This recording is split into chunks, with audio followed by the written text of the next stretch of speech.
Hello families, my name is Dr. Tim, pediatric physical therapist, and welcome to Tummy Time Academy. In this video, I'm going to teach you 3 ways that you can play with your newborn right when they get home from the hospital. And don't worry, none of this is tummy time.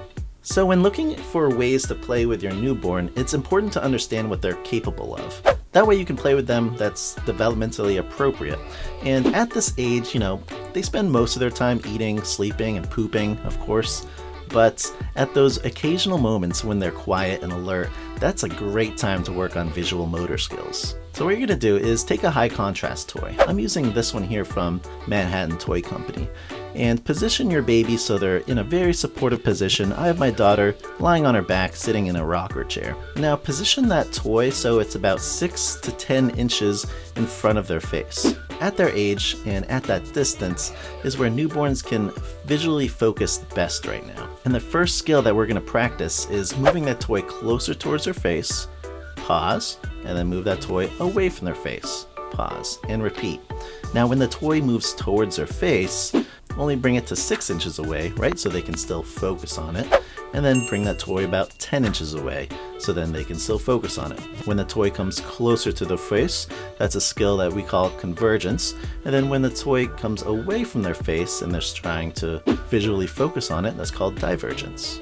And at this age, newborns are most interested in high contrast objects. I know my daughter at 2 months old, she was really focused on ceiling fans. The dark ceiling fan against the bright white ceiling.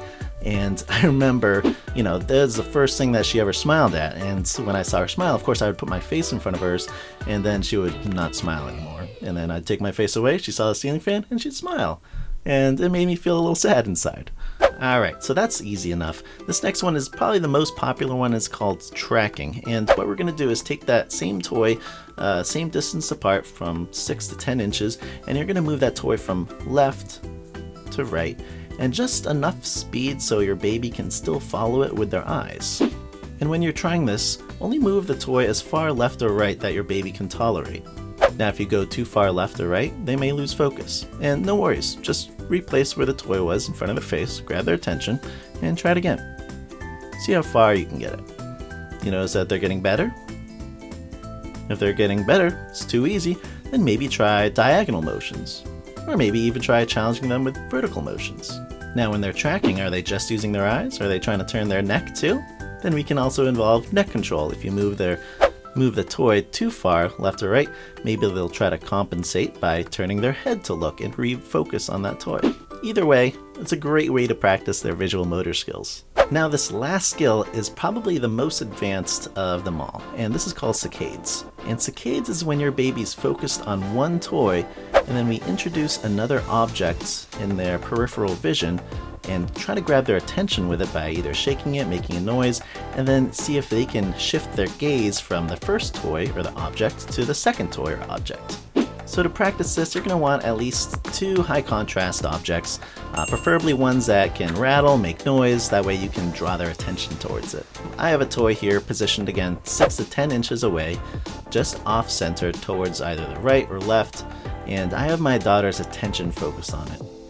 Now I'm going to introduce a second toy just off center towards the other side, and I'm going to rattle it to draw her attention, possibly even hide my first object so she doesn't get too distracted with it, and see if she can refocus or focus on the second object or toy that came in. And once I got her attention, then I'll just reinsert the first toy, shake it, draw her attention towards it, and maybe even hide my second toy. That way she doesn't get too focused on that one. Now while you're practicing it, I want you to think, okay, how far apart are these toys? Are they a couple inches? A couple inches may be too easy. Maybe we try spacing them farther apart. Now when your baby's trying to focus on the second toy, is their first motion, do they cut it short? Do they overshoot it and then correct? And how many times do they have to correct? Do they try to gaze at the object, and then they have it? Is it 3 movements? Or is it just 1 correction? You can even try doing saccades with the toys in a diagonal motion or a vertical motion. And those are 3 ways that you can play with your baby to help support their natural development. Now, I do want to add that tummy time is very important at this age because it helps to develop their neck control, their arm strength, their back strength, And if you're having a difficult time getting to the CDC's recommended of 3 to 5 minutes per tummy time for 2 to 3 times per day, then check out my video right up here, where I talk about different ways to make tummy time easier and more enjoyable for you and your newborn.